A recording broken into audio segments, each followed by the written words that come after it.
የተወደዳችሁ ተመልካቾቻችን ልዩ የጥምቀት በዓል ዋዜማ ላይ ተገኝተን እነሆ በዕለተ ቅዳሜ ዝግጅታችን ጀመርን። አዎ በያላችሁበት የአማራ ሚዲያ ኮርፖሬሽን ምርጫችሁ አድርጋችሁ እየተከታተላችሁን ስላላችሁ እጅግ አድርገን እናመሰግናለን። እንግዲህ የጥምቀት በዓል ልዩ መዳረሻ ዝግጅታችንን ነው እንደዚህ ሞቅ ደመቅ አድርገን የጀመርነው። እውነት ነው። በጣም ደስ ይላል። በጣም ደስ ይላል። ያው እኔ እንደምትለኝ መንጌ ከጥንትም ጀምሮ በአስጨፋሪነት ታውቃለህ። አሁን በጨፋሪነት ጥሩ ጊዜ አሳልፈናል። የተወደዳችሁ ተመልካቾቻችን ልዩ የከተራ በዓል ዋዜማን ምክንያት በማድረግ ነው አማራ ሚዲያ ኮርፖሬሽን ልዩ የመዝናኛ ዝግጅቱን ከዚህ ሰዓት ጀምሮ ለእናንተ ተመልካቾቻችን ያደርሳል።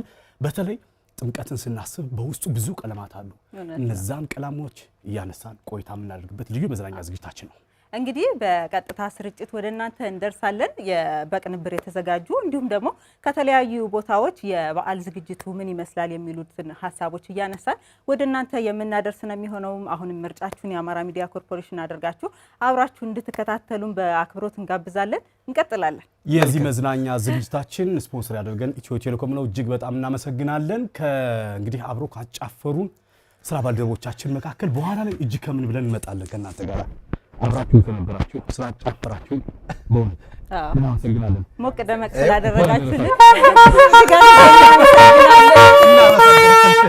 የተወዳጅ ተመልካቾቻችን ከማስታወቂያ ወይም ከመሸጋገሪያ በኋላ ተመልሰን የምንገናኝ ነው የሚሆነው።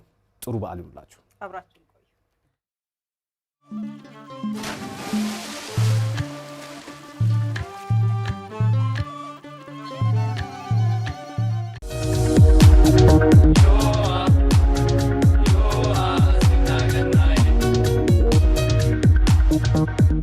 ሁለት ሺህ 800 ከአንድ ሺህ ብር በላይ ከሆነ ማን የሚከፍለው?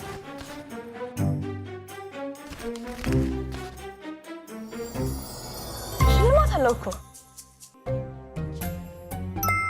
አስበሽዋል? ግን ሽልማቱ ቢደርስ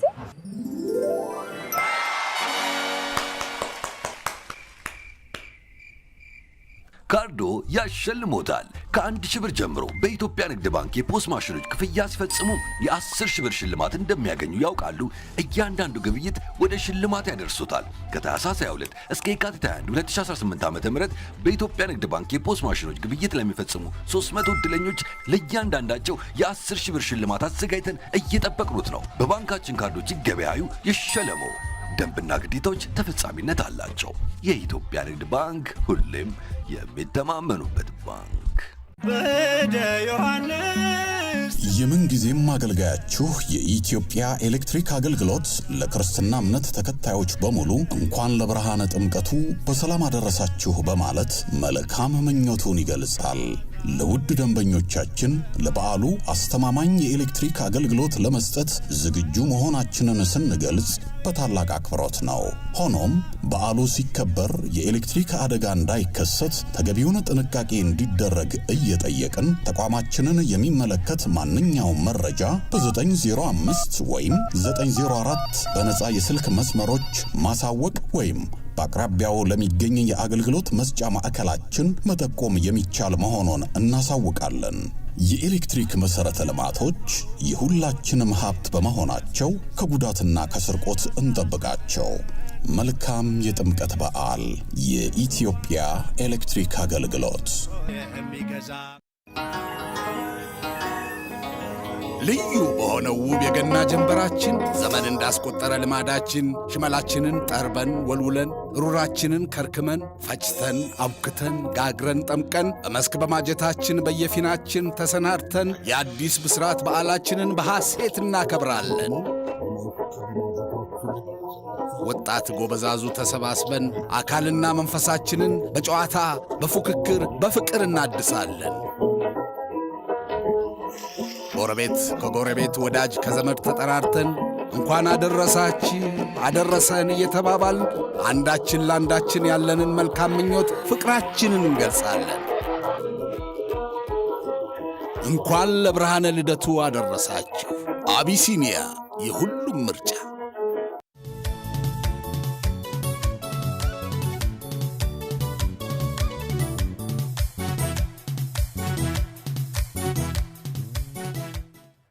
የተወደዳችሁ ተመልካቾቻችን የጥምቀት በዓል ልዩ የመዳረሻ ዝግጅታችን እንደቀጠለ ይገኛል። እንግዲህ ሞቅ ደመቅ አድርገን ፕሮግራማችንን ከፍተናል። አሁን ደግሞ አንድ ለየት ያለ እንግዳ ይዘንላችሁ ቀርበናል። በተለይም እንግዲህ ባህር ዳር አካባቢ የጥምቀት በዓል አክባሪዎች ዘንድ በተለየ ሁኔታ ይታወቃል። እንግዳችን በተለየ ሁኔታ ይታወቃል። እንግዳችን ማን ነው የሚለውን ጋሻው እውነት ነው። ቅድም እያስጨፈረ ያስገባን እንግዲህ የመንጌ ጭፈራ ውጤት ታይቷል። ድንቅ እኮ ግንባር ላይ ራሱ ነው። እኔ ደግሞ ጥሩምባ በመንፋት ድርሼን ተወጥቻለሁ። ጥሩ እንግዲህ ተመልካቾች ነው የሚዳኙ። እንግዲህ እንደቀደም ጥሩ እንዳልሽው ማለት ነው ተስፍሽ በዋናነት ባህር ዳር ላይ የሚታወቅ አስጨፋሪ ነው። ሻምበል ነው የሚባለው፣ ግን አውቆ ባላገር የሚል በሚል ነው የሚጠራውና ቀጽል ስም ነው የሚጠራውና ለምንድን ነው አውቆ ባላገር የሚለው መጠሪያ ስም የፈለከው ወይም የሰጡ? ፈልጌው አይደለም ፈልጌው ሳይሆን እንደሱ ማለት የሆነ ነገር ሲያረጉኝ ያን ነገር ያረጋውን ብለው ሲያስቡ አርጌው አጉኙኝና በጣም ገረማቸው። ከዛ በኋላ እነሱ አውቆ ባላገር አሉ እንጂ ስሜ እሱ አይደለም። ምክንያቱም ይመስለኛል ከዚህ በፊት ስታጨፍር ያየነው ቁምጣ ታጥቀ ነው። አው ቁምጣ መለብሳለሁ፣ ግን በብዛት ሱሪ ነው መለብሰው። ቁምጣ ነበር መለብስ ድሮ። ምናልባት ካለባበስ ጋር ተያይዞ ከሆነ ይሄ ቅጽል ስም ካለባበስ አይደለም ከሌላ አንግል ነው እነሱ ያዩተኝ እና በዛን ሰዓት እንትና ያረጋውም ሲሉ ያን ነገር ሰርቸው ሲያገኙኝ ነው። ከዛ በኋላ ነው አውቆ ባላገር ብሎ ይሰየሙልኝ። ከዚህ ጋር ተያይዞ ጥምቀት ሲደርስ እንግዲህ አንዱ ከቀለማት መካከል ጭፈራው ነውና በተለይ ምእመናኑ ካህናቱ ዲያቆናቱ የራሳቸው ስርዓት አላቸው። ምእመናን ደግሞ ባህላዊ ጭፈራው ባህላዊ ክዋኔው እጅግ በጣም ብዙ ነውና እንደ ቀለም ቆጥረን ነው የምንሄደውና ከነዛ መካከል እንግዲህ አንዱ ጭፈራ ነው። እንዴት ገባ ወደዛ? እስኪ ስለዚህ ትንሽ አጫውተን። ወደዛ መግባት ነው ጥምቀትን በጣም እወደዋለሁ። እሺ በቃ ጥምቀትን አሁን ፋሲካ ሲደርስ ጧት ተነስተን ከቤተ ክርስቲያን እንዳደርና ወደ ምግብ ነው አለመነድ። ከቤተ ክርስቲያን አድረን ገናም ሲሆን ተነስተን ወደ ምግብ ነው መቼም የምንቀደም። ጧት ግን ተነስተን የጥምቀት ወደ ጸበል ነው የምንሄድ እና ደስ ይለኛል። ተጸበሉ ተጠመቄ ስመጣ እኔ ጥምቀት ትልቁ ባህል የለኔ ጥምቀት ነው። በቃ ከአምስቱ ኦርቶዶክስ እምነቶች 5 በዓመት 5 በዓላቶች አሉና ጥምቀት ለኔ ትልቅ ነገር ነው። ለኔ በጣም ትልቅ በዓሌ ጥምቀት ነው። አሁን ፋሲካ አለ፣ ገና አለ፣ እንደዚህ ብዙ በዓላቶች አሉ። ፋሲካ፣ እንቁጣጣሽ፣ ዘመን መለወጫ፣ መስቀል፣ እነዚህ አሁን ለኔ ብዙም ለሆድ ስለሆነ በየትኛውም ሰዓት ትደርሳለህ። ይሄኛው ግን ቀጥታ የምትሄደው ታጥበህ የምትመጣበት ነው። ተጠምቀህ የምትመጣበት ነው ኃጢአት ግን ምናምን እና ጥምቀትን በጣም ማከብረው በጣም ደስ የሚለኝ በዓል ነው። በዛ በመቀጠል ታቦት ማጀብ ነው የሚባለው ወይም ጽላት እሱም ማጀብ ደስ ይለኛል። በቃ ከጎን መሆን ከሱ እሱ የማያውቀው የለምና ከሱ ሆነ አሁን ብዙውን ጊዜ ሰው ለጭፈራ ይሄዳል አይደል? እኔ ግን ከጎን እሱን በማጀብ ነው የምሄድ። ይሄ 3 ቀን 4 ቀን የምቆይ ከሱ ጓደኞቼ ኢቭን ራሱ ጓደኞቼ እኔ ጋር ነው። እኔ ከሌለው ራሱ ደስ አይላቸውም። ህፃን እያለህ ግን ታስጨፍር ነበር? አዎ እኔ ያስጨፍራሉ። ምን ጊዜ ምን አይነት ልጅ ነበርክ? ምን አይነት ማለት አሁንም የተለየ ነገር የለም። ይዛኔም የነበረኛ አካል አሁንም አካል ያለ አይ እንደው እንደዚህ በታወቀ መልኩ አስጨፋሪ ሆነ። እኔ አሁን ብዙ አመቴ ነው አንተን ሳቀፍ በተለየ ሁኔታ ስለሆነ የምታስጨፍረው። እንግዲህ አብዛኛው ሰው እንደሚያውቀው ትከሻ ላይ ሆነህ ነው የምታስጨፍረው። ሰዎች ትከሻ ላይ ሆነህ ነው የምታስጨፍረውና ዛሬኛ አልተሸከምንም። አንተ መሸከም ትከሻ ደልደል አሰብክ ነበር ካንተ ነበርክ እንግዲህ ጫንቃም ተንሰፋ ስለነበረ ለትንፋሹ እና እንደው በዚህ ሁኔታ መቼ ነው ማስጨፈር የጀመርከው የሚለው ብትነግረን? ምን በቃ ማስጨፈር የጀመርኩበት ዓመተ ምህረት ርቀት አለው ቢያንስ 97 ዓመተ ምህረት በይው 97 ዓመተ ምህረት እንግዲህ 20 ምናምን ዓመት ያኔ ስትጀምር ጀምሮ ትከሻ ላይ ሆነ ነው የምትጨፍረው? አዎ እንደ ትከሻ ላይ መውጣት የሚለው ሐሳብ እንዴት መጣ ግን? እኔ አይደለሁማ ሌሎች ናቸው እኮ እንጂ እኔ እኮ እንደወጣ አልፈልግም። እሺ ስሜቱ ደስ ይለኛል። ስሜቱ ይመስላል ግን ትከሻ ላይ ሆኖ መጨፈር መቼም ታች ላይ መጨፈርና ትከሻ ላይ ሆኖ መጨፈር ልዩነት አለ። አሁን ካንተ ላይ ሆኜ መጨፈር ደስ ይለኛል። ይመችናል። አዎ ትከሻው ደህና ሰፋ ያለ መቼም የብዙ አይነት ትከሻ አይነቶችን አይተሃል። አዎ የኔ ቤቴም ደረቅ አለ። እሱ አሁን እውነት ነው። በነገራችን የትከሻ አይነቶች አሉ ብሎ ጀምሮልናል። እባክህ እስኪ የትከሻ አይነቶችን እባክህ። አዎ ብረት አሁን ብረት የሆነ ትከሻ አለ። ብረት ለበስ። አዎ ሶፋ የሆነ ትከሻ አለ። ለምሳሌ እሱ ጋር ሆነ አሁን ደስ ይለኛል። በቃ እሱ ጋር ሆነ ጥምቀት አብረን ቢውል ደስ ይለኛል። ባይቀየር ራሱ አይ ታጭቻለሁ። በቃ ዘንድሮ ጥምቀት በቃ እሱ ጋር በጣም ጥሩ። ለረጅም ሰዓት እኔ እንዲሁ መጠየቅ የምፈልገው ረጅም ሰዓት የምታስታውሰው ለአንተ ለምን ያክል ሰዓት ትከሻ ላይ ውለሃል? ምንም በቃ አሁን መስቀል አደባባይ እንትኑ ቀርቧል አይደል? እዚህ አሁን ሚካኤል ላይ ነው። ከመስቀል አደባባይ ባታ ነው የምወርድ። ያን ሁሉ ርቀት ትከሻ ላይ ነው? አዎ አንድ ሰው ትከሻ ላይ ነው ወይስ እነሱማ ይቀያየራሉ? እየነገርኩሽ እኮ ነው። ብረት አለ፣ ሶፋ አለ፣ አንካሴም አለ። አዎ ነው በዛኔ ግጥሙ ይጠፋል። ግጥሙ አይጠፋም። ምላሴን እኮ አይደለም ይወጋኝ ቄጤማ። የሚገርም ነው። ያው ረጅም ርቀት ነው እያስጨፈርክ የምትሄደው። እንግዲህ እንደነገርከን ከመስቀል አደባባይ እስከ ባታ ድረስ በጣም ሩቅ ነው። በእግር በዛ ላይ ትከሻ ላይ ሆነ እያስጨፈርክ መሄድ ማስጨፈር በራሱ ኃይል ይፈልጋል። ጉልበት ታወጣለህ፣ አፍ ይደርቃል፣ ውሃ ይጠማል፣ ፀሐይ ይመታሃልና እንዴት ነው የምትቋቋመው? እንዴት ነው የሚያውቁኝ ብዙ ልጆች አሉ እና ውሃ መጥተው ይሰጡኛል። እዚህ ጋር አፈሳለሁ። በቃ መጠጣት አልችልም። ያለዛ ደግሞ መጠጣት ከፈልኩ የሆነ ሰዓት ወርድና ታጥቼ ዙሬ ወደ ጭፈራው ገባለሁ። እንግዲህ ሙሉ ቀን እንደዛ ስትሆን ከሰዎችስ የሚሰጥህ ምላሽ ምንድን ነው የሚመስለው? በቃ እነሱ ምን ጊዜም ማለት ነው ከአመቱ ያደርስ ነው። በቃ እውነት ነው። በቃ ከዚህ በላይ የለም፣ እዚህ በላይ ምርቃን የለም። ስለትም እንደሚሳሉ ነው ሰምተህ? አዎ ማለት በረከት ነው እናዝ ይላል። ከስለው ይመጣሉ። አንተ ለመሸከም ሴቶች ራሱ አመቱ ያደርስ ይላሉ። ከሱ ጋር ነው የምንውል ይላሉ። ጥምቀት ነውና ከዚህ ጋር ተያይዞ ገጠመኝ ግን አለህ? እስኪ አዎ አንድ ገጠመኝ አለ። ዲፖ ላይ እንደዚህ ሰላት ቆሞ በጎን እየጨፈርን እያለ አንድ ልጅ አብሮ ሲከታተለን ነው ቆየ። ቀበሌ 5 ልጅ ነው እና ከኪሴ ገባ። አንተ ላይ ሆነ እኔ ከላይ ሆኜ እሱ ከኪሴ ገባ። አይ ጉድ! ከኪሴ ገባና ከዛ የተሸከመ ልጅ አያየውም ጭፈራ ላይ ስለሆነ ያለኝ እንትን ልጁን በአንድ እጄ ይዣለሁ፣ በአንድ እጄ ኪሴን ይዣለሁ። እነ ከዘረው ልጁን ይዣለሁ። እሺ ሊያመልጠኝ ነው ያለዛ። ከዛ በአንድ እጁ ደግሞ እጄ እንደዚህ ፈጥርቄ ይዣለሁ ኪሴ። እያስጨፈርክ ነው ግን አቋረጥ። ከሱ ከዛ በኋላማ እሱ ይሄን የያዘኝንም ሌላ ተልኳለ ብዬ እሱ ጋር ትንኮላ ጀመረ። ከዛ ያለኝ አማራጭ ምንድነው ልጁን እዚህ ጋር መምታት ነው የያዘኝ። ምክንያቱም ለመሬት ቅርብ ይሆንልኛል እንጂ አይሰማም፣ ዝቅ ማለት አለበት። ከዛ ያ ልጅ ዝቅ ሲልልኝ ወረድኩ። እዛ ልጁን ያስኩት ወደሚመለከተው አካል ወሰድኩት። አለ ነበርክ አይደል አለኝ። አይ አወረደኝ። ስለዚህ ንብረትህን አስመለስክ? አዎ እዛ ንብረት ያልተመለሰም ወደ እንትን ሄደው ወደ 6ኛ ጣቢያ በሌላው ቀን ወስጄ እዝግቢት ሆነ። በሌላው ቀን ነው ያመጣሁት። በጣም እናመሰግናለን በእውነት የዛሬ ዓመት እንግዲህ መጣህ ደግሞ የዚህን ዓመት ገጠመኙ መጥቶ እንደሚያጫውተን ተስፋ እናድርግ። እባክህን የዛሬ በዛ ዓመት ነው እንጂ በዚህ ዓመት አቻለሁ ለመሸከም ራሴን አዘጋጃለሁ። አውቆ ባላገር እባክህን ዳቦ ይቆረስ።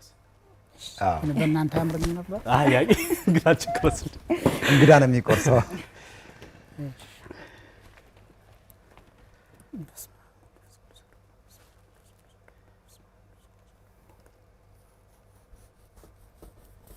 እናመሰግናለን። እንግዲህ የዛሬ ዓመት በሰላም ያደርስህ። ሁላችንም በሰላም ያደርሰን። እናመሰግናለን። ያው እንግዲህ መቼም አንተ ብዙ ገጠመኝ አለህ። ብዙ ነገሮችን ብናወራ ብዙ ታሪኮችን ትነግረናለህ ብለን እናስባለንና ሌላ ጊዜ እንግዲህ ሌላ ገጠመኞችን ምክንያት አድርገን ደግሞ ጠርተን አብረን እንደምናወራ እንደምንጫወት ተስፋ እናደርጋለን። በዚሁ አጋጣሚ ግን እንኳን አደረሳችሁ ማለት የምትፈልገው ካለ መቼም ለተሸካሚ ብቻ አይደለም። አይ እንኳን አደረሳችሁ ማለት የምትፈልገው ካለ ይሄው እድሉን ሰጠና እንኳን አደረሳችሁ ምን ቅድሚያ ለጠቅላላ እዚህ ስቱዲዮ ምላላችሁ ነው። ከዛ በመቀጠል ለኢትዮጵያኖች ኦርቶዶክስ እምነት ተከታዮች ለጥምቀት እምነት ተከታዮች በሙሉ በሰላም እንኳን አደረሰና በዓሉን የሰላምና የጤና አድርጎ በሰላም እንድንሸኘው ያርግልን ብዬ መልእክቴን አስተላልፋለሁ። መልካም ጭካከን ነው የምናመሰግነው። እንዲሁ ነው ታዲያ ምን እናሰናብተው? አንድ ጨዋታማ የሆነች ጭፈራ ተጫውቶልን ቢሄድ እንደዛ እናደርጋለን። ሀረግ ዳቦ ልባክሽ ቆረሽልን። መሸጋገሪያ በኋላ እንመለስ ይሆን? ለጭፈራውም ለቡናውም ይሁን የተዘጋጀ። እሺ በጣም ጥሩ። የተወደዳችሁ ተመልካቾቻችን ምርጫችሁን የአማራ ሚዲያ ኮርፖሬሽን አድርጋችሁ እየተከታተላችሁን ስላላችሁ እጅግ አድርገን እናመሰግናለን። እንቀጥላለን። መልእክቱን እንተውና በኋላ እንምጣበት። መልእክቱን ተመለሰልን። ዳቦ ሲቆረስልን ጠጁ ሲቀርብ ጠላው የሚያቀርብልን ጠፋት። እናት ብለን አቅርበናት ነበር። እሱ ተመሰጠች።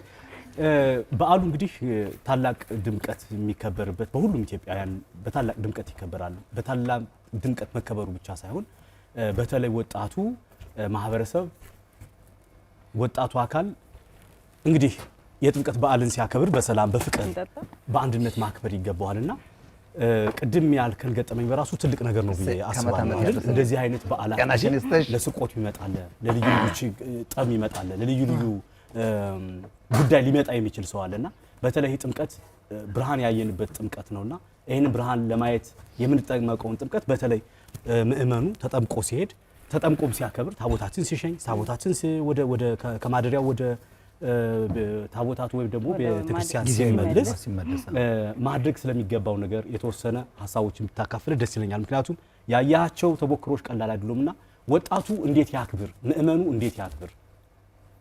አዎ ወጣት ማክበር ካለበት አሁን ጭፈራ ከፈለገ ነገም ነገ ወዲያ መጨፈር ይችላል።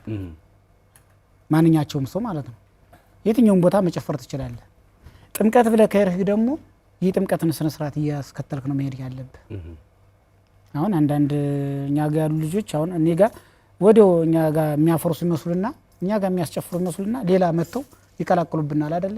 ከዛ ውስጥ እኛውን አንቀላቅላቸው አይገው መግባትም አይችሉ ገባ እና እኛ የጥምቀት በዓል ነው የጥምቀት በዓል ከሆነ የጥምቀትህን በዓል ትጨፍራለህ በአግባቡ ቤተክርስቲያን አግብተህ ወደ ነበረበት ቦታው መልሰህ በሰላም የዛሬ ዓመት አደረሰኝ ብለህ የሚሳል ካለ ተስሎ ይመጣልኝ። የማይሳል ከሆነ ደግሞ ይኸው የዛሬ ዓመት ይገኛል። መቼም ቸር ነው ፈጣሪ፣ በዛን ሰዓት ይገኛል። እንደምትለው እርግጥ አሁን ብዙም አይደለም አብዛኛው ማለት ይቻላል ሌባ ነው የሚሄደው። ግፊ ምናምን ይፈልጋልኝ። ምንድነው የሚፈልግ? እዛ ስትጋፋ ስልክ መስረቅ ምናምን የሆነ ነገር ማድረግ ብር መውጣት ነው የሚፈልጉ እንደዚህ አይነት ነገር እና ብዙ ወጣት አሁን ሲመጣ በብዛት ስርቆትን አምኖ ይመጣል። በብዛት ደግሞ ሃይማኖቱን ተከትሎ በዓሉን ለማክበር የሚመጣ ነው ያለ እና እኔ አሁን መላቸው ጭፈራ የሚባል ከሆነ የጥምቀትን ጭፈራ የባህላችን የወግ ማዕረጋችን እኔ የማውቀው እስካሁን ድረስ ሳውቀው ጥምቀት አይደለም አንዴ እንኳን የሆነ ገጠር እንኳን ቢሄድ እንደዚሁ ነው። ከነሱ ነው የወረስኩት እኔ ራሱ ከዘመዶቼ ነው እንደዚህ ጥምቀት እንዴት እንደሚሆን የማዘርም የፋዘርም ቄሶች ናቸው ጠቅላላ ዘመዶቼ እና ታቦት እንዴት እንደሚከበር ለታቦት ምን ያህል ክብር እንደሚሰጥ አሁን ያን ሰው ላያውቀው ይችላል ወይም ትልልቆች ሰዎች ካልሆኑ አሁን ያውን ጊዜ እንደዛ አይነት ማለት ከዛ ውስጥ አይደለም እና እኔ ማስተላለፍላችሁ ነው ማንኛውም ሰው ጥምቀት ብሎ ከመጣ ወደ ጥምቀቱ ነው በቃ አለ ፎከስ ማድረግ ያለበት ጥምቀቱ ነው እንጂ ሌላ ውስጥ መግባት የለበት። ጭፈራ ደግሞ ከፈለገ የጥምቀት ጭፈራ ነው እኛ በምናውቀው እኔ እድሜ ልኬን ስኖር እስካሁን ድረስ አንድ ቀንም ሌላ መናገር አልፈልግም።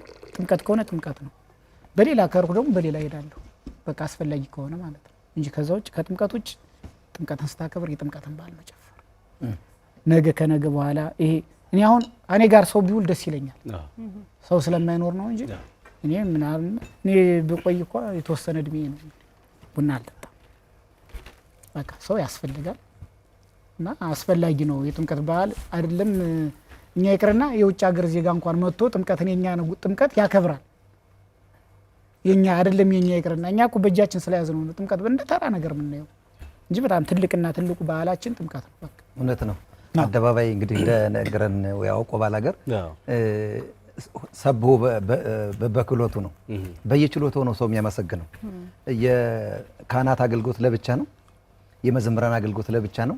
ከዛ ደግሞ ወጣቱ በሆታ ቆነጃጅቱ ደግሞ በስክስታ ይባላል እና አንዱ የሆታ ነው የያውቆ ባላገር ድርሻ ብዬ የማስበውና በሆታ ወጣቱ በአቅሙ በችሎታው የሚያመሰግንበት ነውና አንዱ ምስጋና እነዚህ ባዕድ የሚመስሉ ከቅርብ ጊዜ ጀምሮ የሚመጡ አንዳንድ ነገሮች እንደተባለው መቅረት የሚገባቸው ሆኖ እንግዲህ በዓሉ ሲመጣ የሚያደበዝዙ አንዱ ነገሮች ናቸው ብዬ አስባለሁ። እንዲሁም ደግሞ ሀገር በቀል የሆኑ እሴቱን የጠበቁ ባህሉን የጠበቁ አይነት ጭፈራዎች ያልተቀላቀለባቸው መሆን የሚችልበት መንገድ ነው እንግዲህ ያስተላልፈልን ብዬ አስባለሁና ጥሩ መልእክትን ያስተላልፈልን።